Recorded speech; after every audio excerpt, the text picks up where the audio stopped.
Hi, good day to all of you guys, and 안녕하세요 여러분, and I'm so happy again to see you all. Now, yeah, I'm Nina Zierra, and I've been blogging Mr. Han Yun for more than a year now. Yeah, matatapos na naman ang first quarter ng January, so yan, the time flies very fast, right? Ayun, and yeah, my major content actually is love scam and legitimate information of Mr. Han Yun. There are many different topics that I usually talked about, like the major information is the legitimate account of Mr. Han Yun, and love scam related, like mga strategies ng mga scammers. At the same time, people that how it affects their lives pagdating sa love scam. Well, pagdating sa love scam, ito naman, pagka na-scam ka ng yung scammer yan, naranasan nyo yung love scam, you will be in denial, especially kung hindi mo pa matanggap yon. 'Di ba? Na sino ba ang nag-cause ng feelings mo para dun sa tao, kay Mr. Han Yun? Diretsahin na natin, kay Mr. Han Yun, di ba? Most of the people are having emotions or feelings para dito. Especially yung mga matataas ang emotions for quite long time now. Sino ba ang hindi naman si Mr. Han Yun ang kumuusap sa'yo. And very rare are those people who started to admire or to know Mr. Han Yun, na nakita lang siya or inadmire siya immediately, not encountering the scammer. Most of the people, especially, is most of the people that I encounter. And yung una, magsisinungaling pa sila, magagawa ng kwento, and then at the end of the day, sila na lang ang magsasalita na, na-scam ako ng ganito. Pero at first, magagawa yan ng, naranasan ko, ito share ko lang sabi niya, nag-start siya ng year 2015, tapos nakita lang niya sa feeds itong si Mr. Han Ji-hoon, tapos nakikita niya. So this is the story at first, and then afterwards, ayun, lumabas na yung katotohanan, year 2022 or 21, na-scam pala siya. So that's the truth behind it. Na tapos i-declare niya na napakatagal na niyang supporter, ganyan. Maloloko niyo yung tao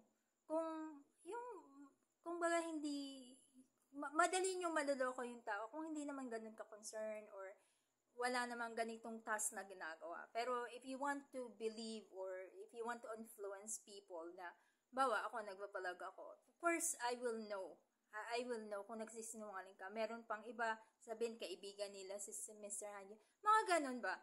So, they tend to create lies. Tapos, meron pang isa, diba? They often, this person often says na boyfriend yan, nagkiklaim.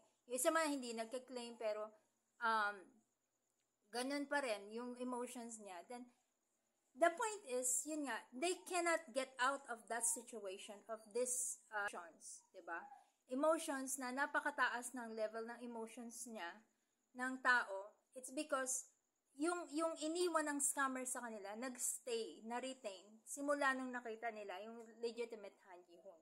So, that's my point. So, naka-chain, nandun ka dun sa emotions na yon. Hindi ka makalabas. So, you cannot move forward. From that emotions, hanggang ngayon, ganun pa rin. And most probably, it's just, there's still a hope. Then, hindi natin alam, diba? Pero, the fact that it manifests on your actions, on your post and everything. It manifests the effect being scammed. Yun yung pinupoint ko doon, na naka-chain ka doon sa ganung sitwasyon. Okay? That would be the person's decision. But yun nga, on my end, I'm just trying to remind. Yung iba syempre hindi nagugustuhan kasi hindi nila matanggap na ganun yung katotohanan ng sinasabi ko, hindi nila matanggap. Well, that would be up to you guys kung hindi nyo matanggap. Basta sa akin, that's my point of view, that's that's how I see the situation. And based on dun sa pattern, may pattern talaga eh. They tend to lie, they tend to deny, they tend not to accept the truth behind it. And then, Mr. Han Yun is not a celebrity. Remember, yung height ng emotions mo, pag ganun yung parang yung paghanga mo, there must be something else rather than to see him as a handsome guy. Okay? When it comes to celebrity, makikita mo kung ano yung talent or ano yung qualities ng isang celebrity para i-admire mo siya ng ganun kataas sa level ng emotions mo para ibigay dun sa tao. Well, yun nga, ang root cause nun, it's because of the scamming. Whether you deny it, whether you accept it or not, but that is the truth. Na-scam ka. Na-inlove ka muna sa scammer. Hindi yan yung talagang hinangaan mo. No, kung magiging tapat ka lang sa sarili mo, na-scam ka. Katulad ng mga typical na nakilala ang scammer. Diba? Malalaman mo yan from the time that you tell the story. And there are proof na ganun yung kasinungalingan na sinabi. Right before na, ano mo yun, yung mga in denial statements, diba? Yun lang. Tapos, sa akin, kung ano yung ginawa ko from the beginning, still, I'm doing it right now. So, that would be up to you guys kung hindi nyo ma-accept kung yung sinasabi ko.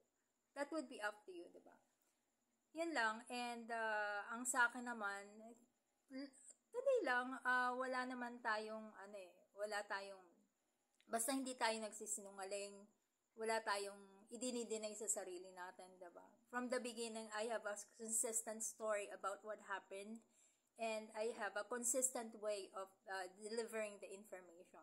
Well, talagang sa ganitong issue at sa ganitong content, there will be people na magagalit sa'yo. Hindi lang naman ako yung content creator or vlogger na, yun, di ba, ito, maliit pa lang yung network ko, pero, di ba, maliit pa lang yung mga number of followers, pero there are many who are disapproving this mga sinasabi ko. Well, that would be up to you. That's normal. That's pretty usual when it comes to social media.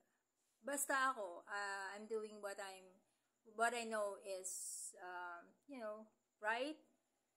Since this is my content, and that would be up to you, then you can just skip my video if you don't like it. What is important is, I have shared my piece to all of you guys.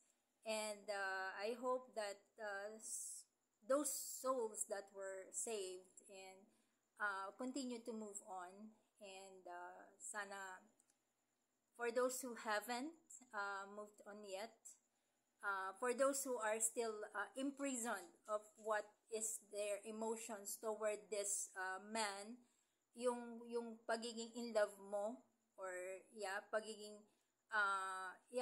in love. Ganun naman eh. Kaya naman ganun ang emotions mo towards this guy. It's because you are in love with this guy. So, if you are still chained and still hoping na makakasama mo siya, or magiging jowa mo siya, or magiging boyfriend mo siya, or yung iba na nagkiklaim, I hope that it ends, diba?